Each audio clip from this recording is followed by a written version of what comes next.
Hey everybody, it's a Review Revolution, back at you again, taking a look at the last of the carded figures from the DC Universe Wave 13, DC Universe Classics Wave 13. And today we're looking at the modern Cheetah, the variation on the Cheetah Prime, or Cheetah, the official Cheetah in the Wave. This is the variant, the Minerva, Barbara Minerva. The Priscilla Rich being the kind of golden age cheetah that's actually officially part of the wave, the one that's actually featured with the rest of the figures in the wave. We've got Barbara Minerva, the was she the archaeologist? Yes, glory hunting archaeologist. Or if you follow the Justice League Unlimited, the desperate biochemist, which I'll kind of get to that here in a minute. But yeah, same old packaging, same old, same old. Coming up on the end of the year, so we're about to pass 75 and get into 76 years of DC superpowers. So it's going to be interesting to see if we get any kind of change on the packaging here. Hopefully so. You know, there's been a few waves that have had this out now. Ready to move on. Let's do something different. Same button as came with the Priscilla Rich figure, the Golden Age Cheetah. On the back, the bio, several individuals have taken the name Cheetah over the years. The first was a socialite named Priscilla Rich, who resented the fame of the Wonder Woman of the 40s. During taking a cheetah-skinned rug and turning it into a costume, she tangled with the Amazon several times. Decades later, glory-hunting archaeologist Barbara Minerva stumbled across an African tribe in the midst of a bloody ritual. She forced them to make her part of the ceremony, so she became the vessel for the cheetah spirit, attaining the abilities and feral nature of Wonder Woman's greatest foes, or most enduring foes. Ooh, should really practice that more. Statistics for first appearance, Wonder Woman number 6. That's, of course, for Priscilla Rich. Real names Variant, occupation criminal and evil spirit, in that order.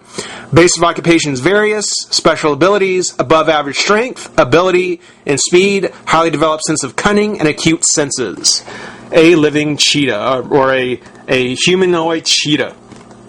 Now, we'll have all the figures wrapped up from the set. Negative Man, Superboy, Cyclotron, Blue Beetle, Cheetah, Blue Devil, and Donna Troy. With this now being the variant, that means that we pretty much got everybody wrapped up, and not long now, we're going to be going ahead and putting together Trigon. So that'll be pretty cool. But before that, let's get the Barbara Minerva out of the pack and get a look. Be right back. All right, we've got Barbara out of the pack, and you know, I'm kind of on the fence with this cheetah. I certainly like her better than the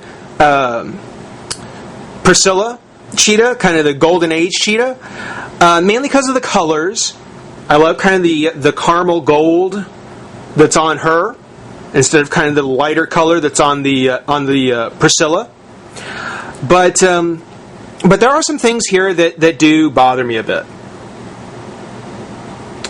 One thing being, some people, especially people who have followed kind of the previews of the waves that are coming out, you'll remember that prior to release, every shot or everything that we saw as far as the Variant Cheetah, this one, showed her without her suit on, without her clothes. It was just in her fur. Whether it was a decision at the last minute from the designers, where it was some sort of parental outcry, whatever it was that pressured Mattel to feel like they should spray paint a suit onto her, because again, you know, there's nothing on here, there's nothing in the sculpt that would make you believe that this was how she was originally conceived to come out, that they expected that she would be wearing clothes, because it's just spray painted on. Again, it's just paint. No extra sculpting of any kind. Despite all that, this is an outfit that she's worn before. The colors are nice. I think it would have been nicer if there had been some maybe dark blue highlights like they do in the hair on Superman and so forth. You know, when it comes to black, they seem to want to give blue highlights on things. And I think maybe some blue highlights throughout the, on different points of the outfit would have been really good. Maybe even make it look more like Tigra from Marvel. But still, it's not a bad suit. I don't like this Cheetah or the Priscilla figure. I don't like either one of the DC Universe Classics nearly as much as I like the Cheetah from the DC Universe, or DC Unlimited, the Justice League Unlimited. That one, you see, with this one and Priscilla, which I didn't bring in with me, they're basically women who have taken on the appearance of a cheetah. Here with Barbara, certainly more extreme, but with the Barbara from the Justice League Unlimited, she has no hair. She's got actually the cat ears, and she doesn't wear any clothes because she just has her fur sculpted. If they would have gone through and done a little sculpting around the elbows, maybe around her ankles or the wrists, maybe even a little bit of a tough fur on her chest, maybe, I think they probably could have gotten away without doing the suit. And I think that would have really made me like this figure a lot more, because it would have kind of combined a little bit more of that actual cat look that Barbara has from Justice League Unlimited, which I think is a really, really great Cheetah. That's probably one of the few Justice League Unlimited figures that I would actually get, because I do like that one. Overall, this is not a bad figure, not at all. She still suffers the same problem as the other Cheetah and Donna, with the leg being just 2 points, or two pieces, and that is the lower torso and then the thigh piece. No third piece up here near the hip. So again, the legs are not really going to come together very well. As a matter of fact, this Cheetah has a very extreme stance, very wide stance. It's not like it looks terrible. Okay, yeah, it looks terrible. It is bad, and it could lead to problems later. But yeah, she has the problem with her leg. Otherwise, very, very nice. Again, I love the kind of the caramel color of the skin, of the fur, I should say. The spots on here look really, really nice. I love how her hair turned out. I love the sculpting on the hair. Again, I think that if they would have just taken this idea of the hair and done a little something on the shoulder, or on the elbow, or the shoulder, or again on the wrist, on top of her chest maybe, it would have been great. It really would have brought out the Cheetah character, and we might not have had to get her in this kind of bodysuit. And again, I think it would look more like what she is. One of the big problems I have is on the face. Not that it's a bad face. The face is actually very nice. I think it's a very beautiful face. I just don't like the number of spots that they put on her.